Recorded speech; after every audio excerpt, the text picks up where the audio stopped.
60 থেকে 70 দশকের সব খেলা বেশি। হ্যাঁ, আমাদের এটা বাংলাদেশের গ্রামগঞ্জে, হ্যাঁ গ্রামগঞ্জে যেসব বাজারগুলো, এইসব বাজারগুলোতে এগুলো সার্কাস মানে সার্কাসে অথবা মেলায় বেশিরভাগে নাগরদোলা ছাড়া তো নেই। ঐতিহাসিক কিংবা ঐতিহ্যবাহী বাংলাদেশের অন্যতম একটা বিষয়। শহরে থাকা মানে গ্রামের একটি অনুভব। এগুলো তো মূলত গ্রাম অঞ্চলের কালচার বেদে মূলত শহরে এগুলো এখন প্রচলন। বাইরে কাজ ফাহিম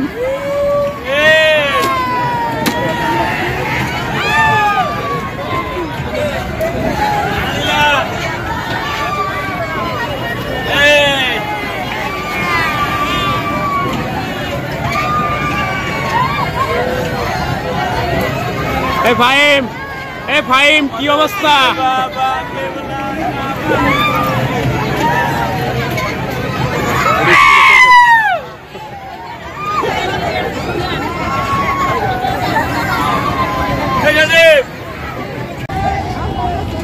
আমরা আজকে সি বিচ আসলাম এবং সি বিচে দেখেন এই চরকিতে কি পরিমাণ ভিড় মানুষের।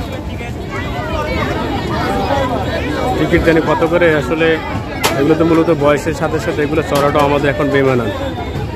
সব বাচ্চা কাচ্চা, দেখেন কত বড় লাইন মানুষের।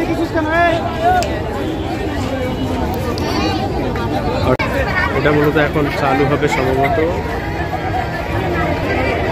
আর একটা বগি সম্ভবত ফিল আপ হয়নি, যার কারণে এখনো দেরি করতেছে। এটা ফিল আপ হলে তারপর হয়তো ছেড়ে দেবে।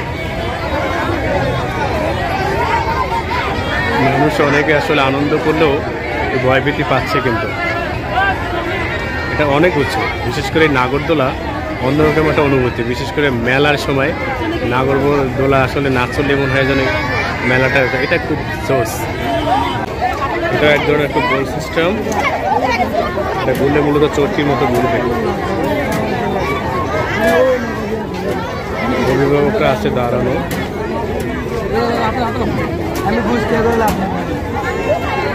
খুব সুন্দর।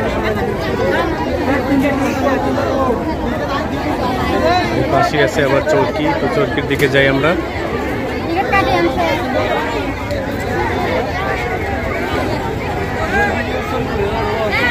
এই চরকিগুলো আমরা যখন মূলত ছোটবেলা যখন চড়ছিলাম, তখন মূলত ওঠার সময় খুবই ভয় পাচ্ছিলেন। এরকম যখন সবার উপরে ওঠে তখন একটা ভয় বৃত্তি কাজ করে।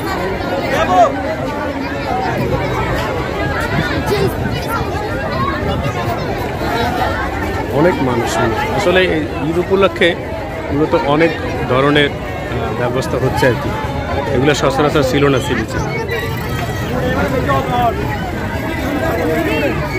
এটা খালি আছে, মূলত নিচেরটা হয়তো ফিল আপ হয়ে গেলে সম্ভবত এটা ছাড়ি দিবে। এটা মূলত সম্ভবত এগুলো আগে আসলে সচরাচর ছিল না, এখন হয়তো ঈদ উপলক্ষে সম্ভবত একটু দেখা যায় বেশি। এগুলো আমরা মূলত বিভিন্ন ইয়েতে দেখি, এটা চালু হয়ে গেছে অলরেডি, এটা এখন দুলবে। এটা মূলত হাত দিয়ে, আসলে আগে তো সচরাচর দেখা যায় যে মেশিন সিস্টেম থাকতে পারে, হয়তো এখন মেশিনটা চালু করে দিছে, এখন ঘুরবে। আমাদের সময় আসলে আমরা এই সৌজন্যতাটা খুবই কম পেয়েছিলাম, কারণ আমরা গ্রামে ছিলাম, এগুলা মেলায় বেশিরভাগ আমাদের দেখা যেত। ওই সময়কালীন আমাদের যে আর্থিক যে ব্যবস্থাপনা আসলে ওইটা খুব টাফ ছিল, যার কারণে এগুলা দেখতাম অনেক যারা একটু রিচ ফ্যামিলি ছিল তাদের বাচ্চারা মূলত চলাফেরা করতো। তো সি বিচ এটা খুব বেস্ট। ওরা বাচ্চা দেখে মনে হয় একটু স্লোলি চলে, তো স্লোলি দেখা গেছে চলে না সচরাচর।